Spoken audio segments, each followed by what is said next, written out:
কি হ'ল আজি চাহ ইমান পোৱা হোৱাই নাই যে সেয়া ৰেডি কৰিলোঁ বা কি এইবিলাক বোলে খালে গম পাবা আকৌ আজি পঁইতা ভাত খোৱা কথাই আছিলে পঁইতা ভাত কি হ'ল আগত এইটো খাই লোৱা তাৰপিছত পঁইতা ভাত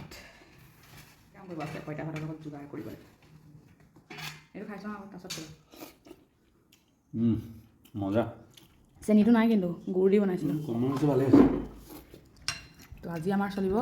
পঁইতা ভাত তো আজি তেতিয়াহ'লে বহাগৰ মানে এইবাৰৰ যোনটো আমাৰ ইনকমপ্লিট ৰিচুৱেলছ হৈ আছিলে পঁইতা ভাতটো সেইটো আজি কমপ্লিট কৰি দিয়া যাব অলপ পাছত লগ পাইছোঁ কি পঁইতা ভাতৰ থালিখনত থাকিব সেইখিনি দেখাওঁ আপোনালোকক ত' এতিয়া কাম হৈ গ'ল মোৰ ঢেকীয়া আৰু ৰঙালাও এইখিনি চাফা কৰি পেলাই ৰেডি কৰি লোৱা কি কৰি আছা হৈছেগৈ নাই হৈছে দেখা নাই নি ডিমটো কি কৰা খালে গম পাবা যোৱা যোৱা আউট এইটো কি হয় কি চব্জি ন এই আউট সেইখিনি লৈ আহিলে কলপাত তোমাক দিলোঁ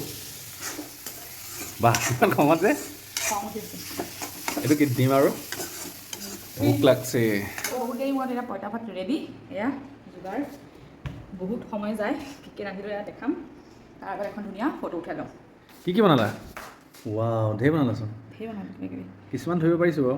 এইটো নিশ্চয় পুৰণা হ'ব আম দিছে নাই নাজানো বাৰু এইটো ধৰিব পৰা নাই আগতে বনোৱা মাছৰ পিটিকাটো হ'ব চাগে সেইটোতো ঢেকীয়া আৰু বহুত ইয়াক দেখিলেই গম পাওঁ এইটোতো আৰু ক'বই নালাগে আলুৰ পিটিকা পনীৰ হেৰি আছে ন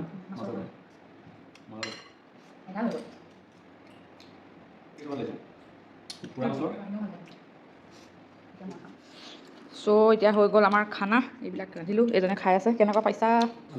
মোৰ চবতকৈ ভাল লাগিছে এইটো মাছৰ যোনটো পুৰা পিটিকা সেইটো গৰৈ মাছৰ পুৰা পিটিকা খাই পঁইতা ভাতৰ লগত আমাৰ গৰৈ মাছ নাই সেইকাৰণে ৰৌ মাছকে পুৰি পিটিকা কৰি খাইছোঁ মজা হৈছে পুৰা ফ্লেভাৰটো মজা হৈছে ঠিক আছে বাই বাই খাই লওঁ আমি এতিয়া